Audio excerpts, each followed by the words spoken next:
Hello friends, I'm David Voth. Today is August 15th, 2016, and it's great to see everybody today. Well, do you know what you're eating? I'm sure that 95% of you will say, oh yeah, I know what I'm eating. Genetically modified food. But do you know what genetically modified food is? Do you realize that you have been lied to? Again, I know I keep telling people, we've just been lied to about everything. But of course they're going to lie to you. Ever seen a commercial? Ever seen one tell you the truth? Perhaps technically some of it is the truth, but there are a lot of things they don't tell you. I mean, if I told you, hey, this candy bar is good, go and buy it. Well, that might not be a lie. It may taste good to you, but it's not good, so therefore it's a lie because it's poison. They may not be telling you that they put strychnine in it. They may not be telling you that they put rat poison or arsenic or some other, radioactive, chemical or something, right? So in that case, would it be good? Would it be really the truth? No. And this is what I'm saying about lies. Everything that we've been told has been hidden from us. You only find out little bits and pieces, and you think, oh, well, I found out the truth. I know the truth now. All of our food is being genetically modified. Friends, if they didn't want you to know about that, you wouldn't know about it. They don't care if you know about that because they've got this whole thing built right in to where you think, oh, well, that's it then. It's genetically modified. Well, so what? Maybe it's not so good, but, hey, they've got all these arguments like,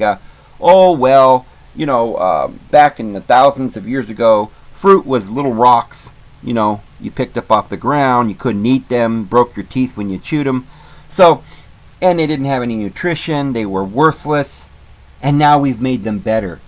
Why, look at this. You go down to the store and they're these big old bananas. Wow. No seeds. People are living longer. Now we can feed the world. Baloney. Everything they're saying is a flat lie.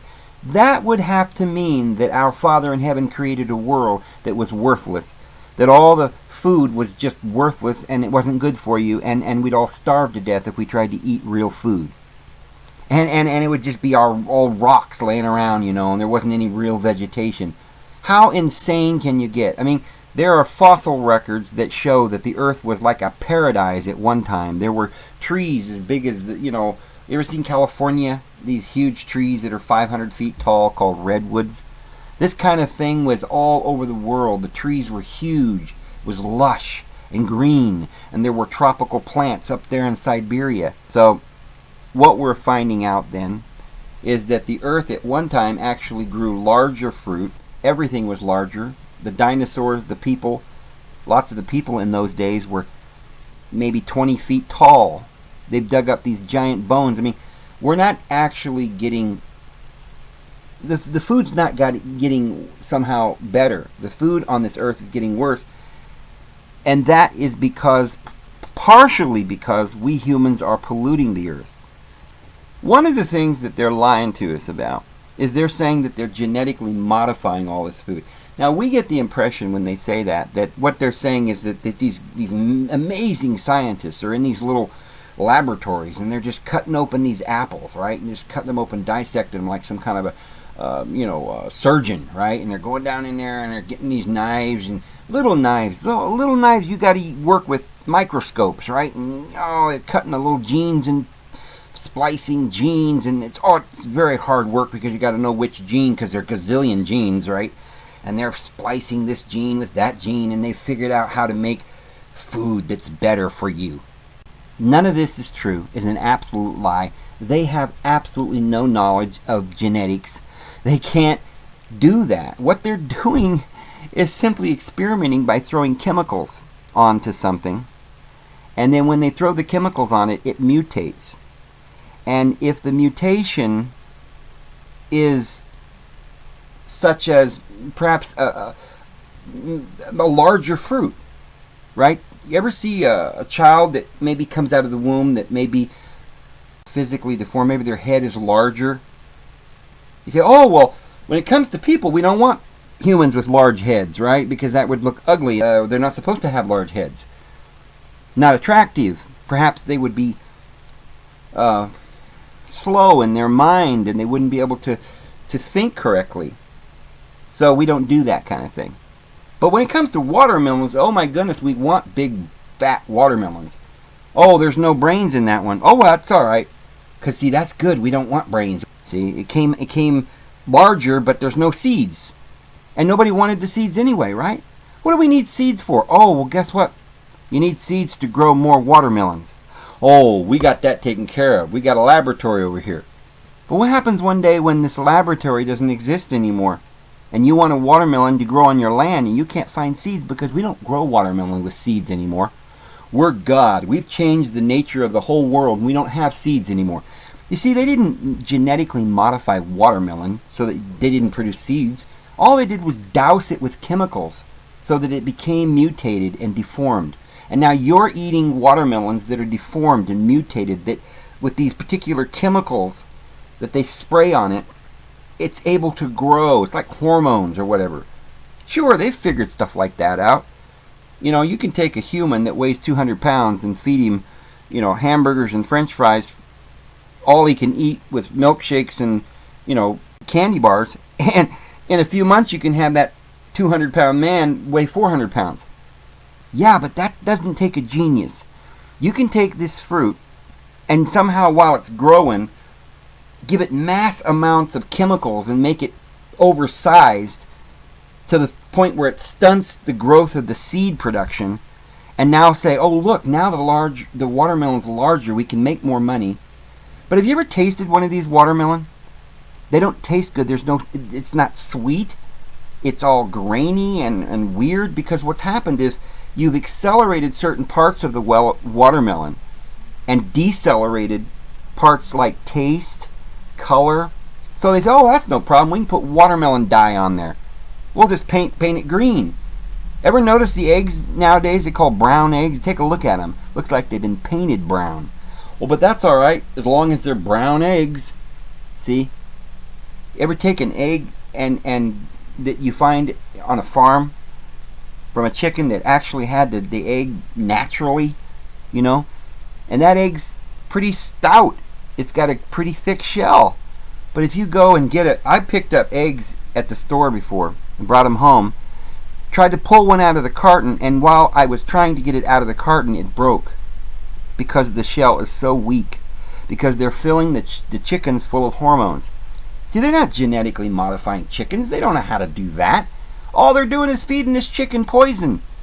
And this poison is causing this hormonal growth thing to malfunction and mass produce eggs, but the chicken dies in a year. See, this is a complete farce. They're only doing this to produce bigger things so they can sell their watermelons for more money. They don't care that it doesn't taste any good, you know. They don't care that now all the things that's out there that's growing doesn't have seeds anymore. That'd be like having humans that are somehow sterile now.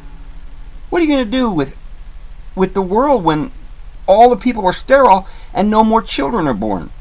Then it wouldn't be long and all the people on this earth would be gone. Well, friends, that's what's happening. They made the first seedless watermelon about 50 years ago. And there's a couple of ways that they do it. They make it sound like they go in there with a little test tube and stuff, but they don't. They just pour chemicals on the thing, and it sort of triggers this deformation, this mutation.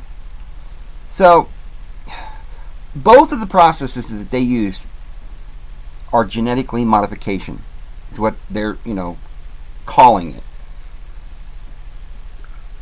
Actually, I'm not sure that we could call this genetically modified. I think GMO is being nice. That makes it sound like humans are so smart, right? And we're just genetically modifying. And after all, plants have been genetically modified for thousands of years. No, they haven't. Plants have simply... For instance, you take cats. You see, you got brown cats, you got black cats, and you got white cats. Now, the black cat's got long hair, and the brown cat's got short hair. This is just selection of the fittest. Darwin's observation that when brown cats get together and have sex, they end up with brown children cats. But if you take a black cat and you throw it in there and they have babies, then sometimes the cats come out black and brown. Wow! Well, this is how our Father in heaven made everything. There's nothing wrong with that. You say, well, there's all these different kind of apples. That's genetically modified. No, it's not. Oh, well, okay, well, that's hybridization. No, it's not. It's simply apples growing. You take one apple that somehow it looks like a bigger apple, because perhaps the elements, the minerals content on your ground made bigger apples. So you say, okay, I'm going to take these bigger apples and I'm going to go plant them on my property. Now, the smaller apples that are on my property, which are the same species, start, pollinating together, and perhaps down the road in a generation, my apples become slightly bigger. But this is simply normal genetic growth. This isn't modification. What's actually happening today is mutation, not modification. You can call it modification, but it's a mutation, and it's ugly, it's wrong, it's sick. These fruits that they're making are not healthy. Now, if you take one of these supposed unhealthy apples from 1,000 years ago that they don't like because they couldn't make any money because the little apples were kind of sour and maybe they were smaller, it's something you don't realize. That sour taste that we've no longer like anymore because they pushed all this real sweet stuff on us. We used to like that. That was the norm. See, people used to walk around eating fruit that wasn't quite as yucky sweet, and we liked it. And that flavor that we taste that's a little sour is a chemical that's in the food that comes from the minerals in the ground, and it's a natural selection. It produced that fruit from the ground and the soil that you have in that area. That's what that particular area that you lived in produced. This isn't advancement. This is insanity, just to make their dollar stretch, just to make them rich. But once nature goes back to nature, things will go back to natural selection. And then things will be better because, you see, the ground won't be raped and pillaged, and it will have minerals in there. And then the fruit that grows that is smaller actually has more vitamins and minerals and nutrients in one small little berry than you can get in that entire watermelon. There ain't enough. There isn't. You go out in the wild down here in Texas on my property and you get one of these little berries, size of my little finger. You pop that in your mouth. There's more vitamins, nutrients, and phytochemicals, nutrition in that one berry than there is in that entire watermelon. I guarantee it. They're lying to you. You're losing minerals in this garbage that they're feeding you. They're not making things. I watched this video the other day with this little girl, this 14-year-old racial parent. She had this debate with Kevin O'Leary on genetically modified foods. Amazing video. You need to watch that because she mopped the floor up with this guy. She's 14 years old, and this Kevin O'Leary is like this expert and this, very important man. But I remember one of his little arguments was, why all this genetically modified food is saving the world. See, because the old food had bugs in it, and now we've got rid of the bugs. See, we put pesticides right in there. Pesticides kill people, and we have to have bugs. Don't you understand that a bee is a bug and you're destroying all the bees in the world, friend? Don't you understand that flies are necessary to clean up dead bodies? Maggots are necessary, and there's an ecology here. When you destroy that very sensitive ecosystem, you're going to destroy our world. Not to mention the fact that eating pesticides in our food is, if that stuff is so poisonous, it's killing all the bugs, what do you think it's doing to your gut? They feed this stuff to the animals and it's killing them. That's why when you go to these dairies, and by the way, I know this for a fact because I live here in New Mexico where there's 3,000 dairies up and down the Texas-New Mexico border. And I've toured these things, and I've watched them. I've walked in there and literally, physically, almost had a fight with the people who run these dairies because they were mistreating their animals. I saw one man grab a young baby cow by its feet and throw him in the back of a metal truck, and the little calf was bleeding out of its mouth, and another, there was three of them. One of them was shaking like it was going through some sort of epileptic fit, and I could see the cows were dying from their being mistreated. And I got really upset, and I told him, "What are you doing? Why are these cows dying?" He goes, "Oh, well, we accidentally ran over them." I said, "You're serious now, right? You accidentally ran over 3 baby cows." "Well," I said, "you know what? Whatever you did, I don't want to know, but you need to put them out of their misery right now because this little calf is just dying in some sort of convulsions." So he went over there with a syringe and injected all 3 of these little calves with some sort of injection, and they all went to sleep. So I'm familiar with what they're doing to these cows. These cows aren't living more than a year or two. They're producing all the milk they can get out of them for about a year or two. And then the cows die because they can't live any longer because they're so infected with disease. They have to pump hormones and, well, they pump them full of hormones to get the milk production, but that makes the cow grow faster and then age very quickly. And then when they're done with the cow, they have to get rid of it. They grind it up for dog food or something. They used to grind it up and feed it back to the cows, but then that ended up making this mad cow disease, and they had to stop doing that. But in order to keep these cows alive for even the 2 years that they're alive, because they're so sick, they have to pump them full of antibiotics. And so when you drink the milk at the store, you're drinking antibiotics that's gone through a cow's bowel. You are being inundated with bacterial things that don't belong in your body. It is literally killing us. The fruit, the watermelons, the different kinds of fruit that they're genetically modifying, which just means filling them full of chemicals, and all this milk and everything. Do you know that not only is the milk filled with antibiotics and hormones, some of them don't have the hormones. If you read on the labels of some of the milk, it'll say, "We don't put hormones in our cows." Well, that's just, one little thing that they can put on the label to get you to buy it. But the truth is they still use other ways to get the cows to produce milk that's not natural. They're not telling you the whole truth. But in spite of all of that, do you know that there's 2 other things that's wrong with this milk? One is pasteurized. All you know that. It means that they've heated the milk up. And that kills all the actual bacteria that you need. Acidophilus and all these, like yogurt bacterial things that's good for our digestion and our stomach and our immune system, right? So milk's natural. We should eat that, right? But they cook the milk so that it kills all the natural bacteria. That's number 1. We're not supposed to heat our milk up before we drink it. And I could tell you a lot about that. You can take take raw milk, put it on the table, and it'll last a week. You don't even put it in the refrigerator. Because that natural bacteria that's in the milk, it doesn't spoil. If anything, it'll just turn into butter, which is what people used to do. But, so why then do they pasteurize it? Well, for one thing, it takes a lot of money.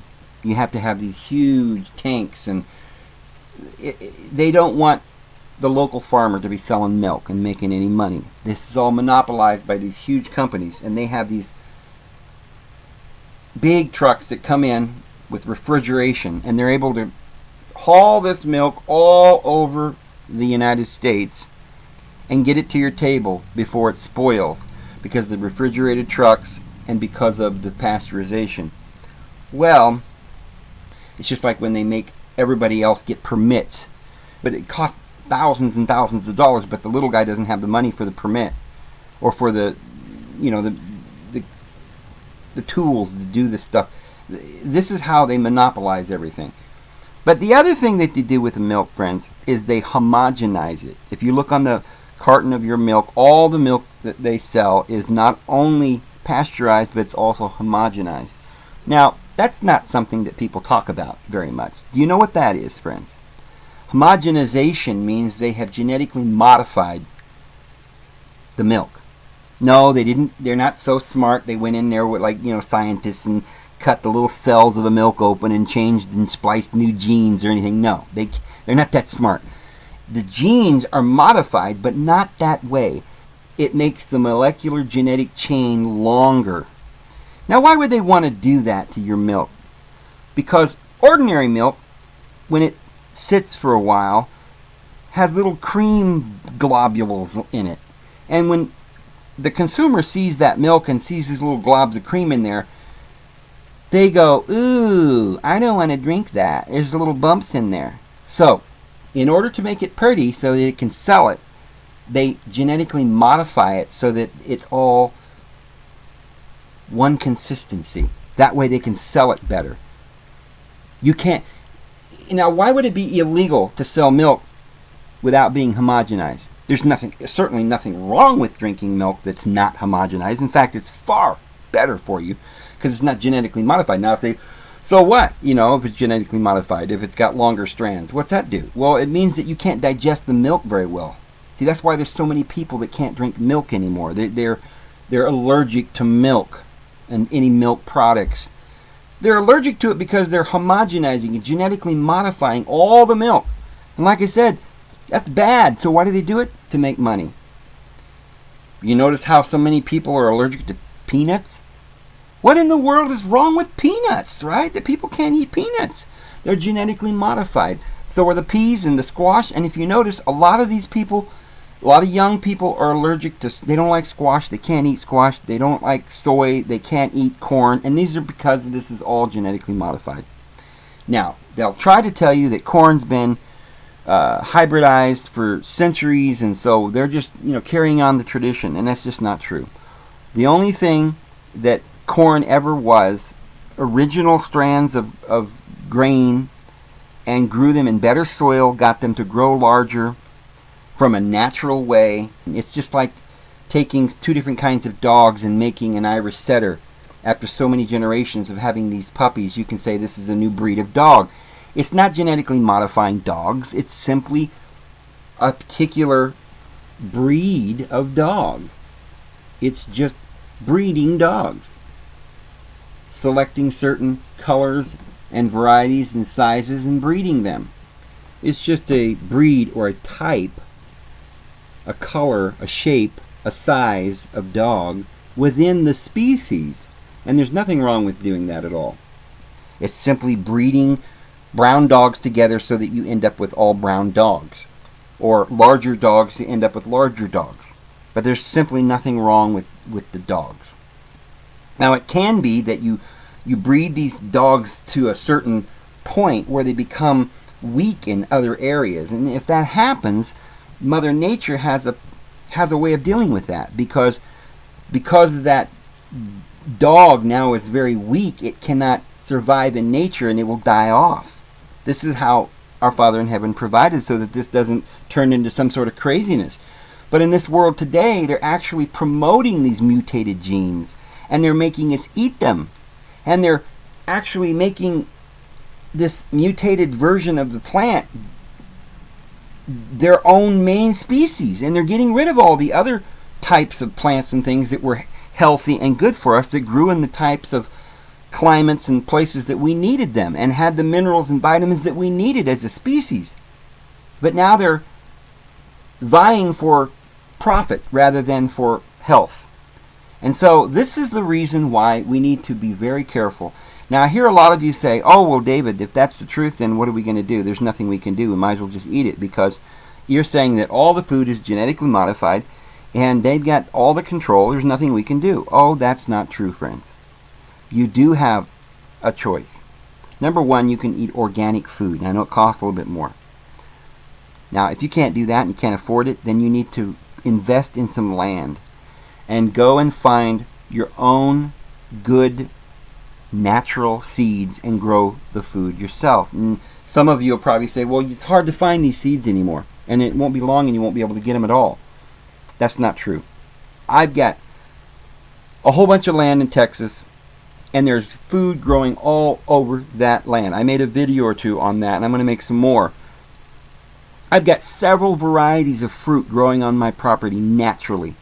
Do you know that almost every variety of tree produces a fruit, but we just look at it with disgust and let it fall on the ground and rot? The elms have the elm berries and seeds.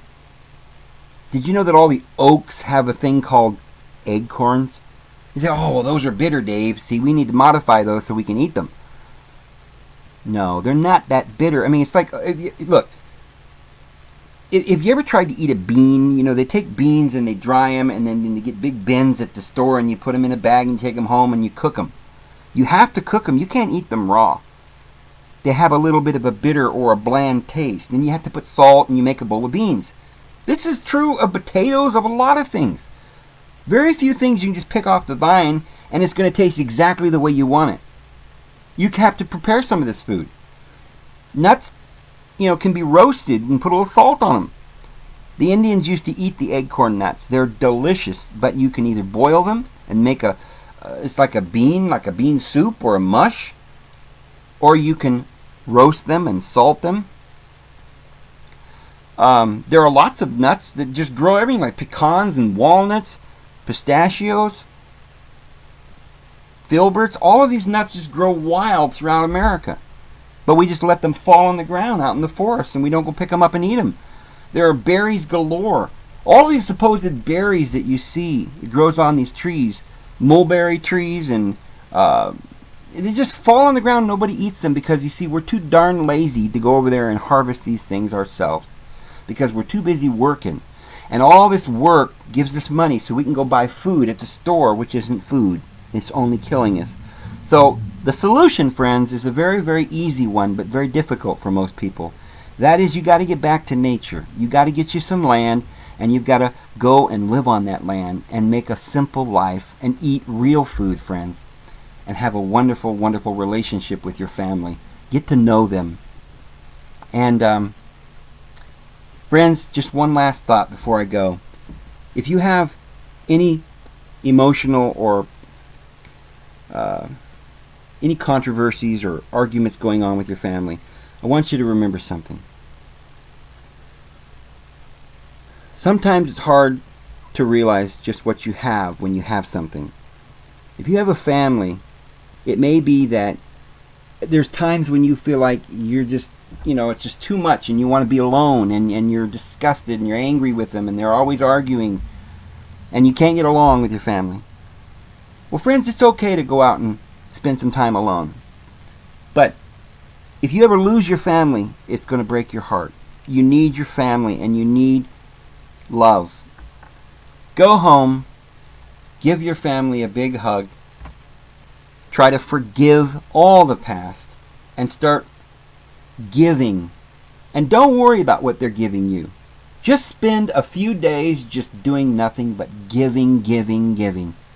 And you'll see a transformation in your family, and people will start helping one another and loving one another and laughing together rather than arguing. We can do this, friends, but we just got to realize what we have. And, you know, it's no wonder that we're having all of these problems. We're watching all these programs on television that are destroying our mind, and we're doing these unnatural things like going to work every day, and we're, you know, the relationships are being destroyed because of our society that we live in. Don't let them do this to us, friends. Don't let them feed us this garbage, whether it be physical or spiritual or mental. They're trying to destroy us, but we won't let them. We won't let them do it. Friends, let's get out there and make a good life. Now, I'm going to go ahead and go. Hope you guys have a great day. This is David Vos. I'm going to sign out. See you tomorrow.